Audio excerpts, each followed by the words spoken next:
कोटा से नारायण जाते हुए बीच रास्ते में एक रेस्टोरेंट है और उसको बोलते हैं राकापोशी पार्क। राकापोशी पार्क की ख़ास बात यह है कि मेरे पस मंज़र में आपको राकापोशी का ग्लेशियर नज़र आ रहा होगा जो दुनिया के बड़े ग्लेशियर्स में शामिल होता है। अच्छा, उसकी ख़ास बात यह है कि वो चश्मे वहाँ से आ रहे हैं जो इस वक्त बर्फ़ पिघल रही है और वो आबशार की सूरत में ये दरियाओं में जाके शामिल हो जाते हैं। ये हसीन मंज़र के लिए इस जगह की अहमियत कई गुना बढ़ जाती है।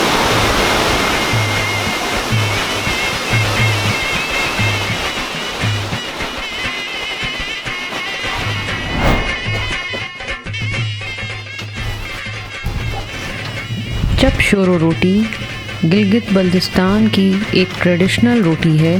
ये बहुत मज़ेदार होती है। इसमें बकरे या गाय का गोश्त जो कि प्याज, मिर्चें, टमाटर और धनिया के साथ पीस कर मसाला बनाया जाता है जो कि 2 रोटियों के बीच में डालकर पकाया जाता है।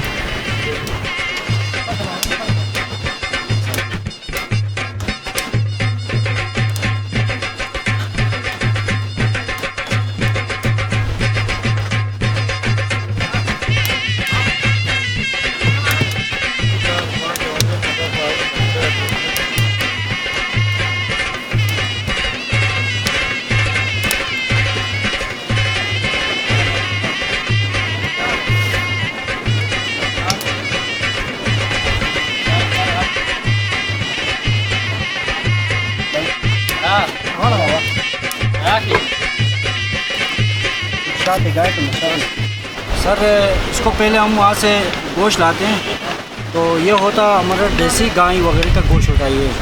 तो उसको लाते हैं वहाँ से साफ़ी गोश्त लेकर आते हैं उधर से ना।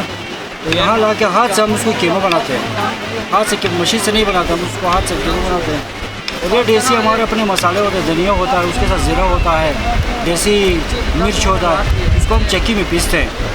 पीसने के बाद उसको फिर मसाले के अंदर मिक्स से तो उसमें थोड़ा नमक डालते हैं। तो फिर ये चपाती बना के उसको बीफ जो है वो जो गोश्त है उसको अंदर डालते हैं। ये चप शुरू करते हैं, उसको हम चप शुरू कराते हैं।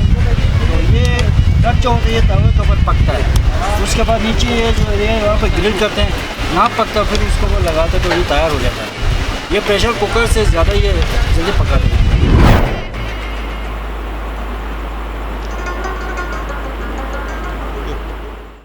सो हमचार के viewers, we are yet another place.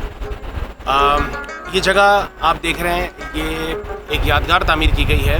शाहराह Karakoram जब ये बनाई गई इन फलक बोस पहाड़ों में, तो उसमें जितने भी इंजीनियर्स, मज़दूर, इनके जितने भी स्टेक होल्डर्स जिनकी डेथ हो गई वो इस जगह में नहीं रहे और यहाँ पर शहीद हो गए इस रोड को बनाने में, उन सब की ये एक यादगार जो है वो यहाँ पर ये तामीर की गई है। सो इनके लिए ठीक है जी खराज अकीदत पेश करते हैं इनके लिए हम दुआ गो हैं कि अल्लाह पाक उन्हें जन्नत के आला मुकाम जो है वो अता फरमाए।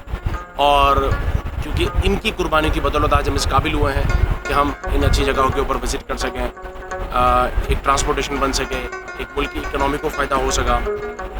बड़ी कुर्बानियाँ हैं, सिर्फ जान की कुर्बानी ही सिर्फ ठीक है जी काफ़ी नहीं है, लेकिन उनकी जान की कुर्बानी की वजह से मुल्क के कितने लोगों का फ़ायदा हो रहा है ये शायद अनगिनत होगा। और इनकी कुर्बानी का शायद कभी भी हम जो है वो उसका ठीक है जी अज़ाना ना कर पाए।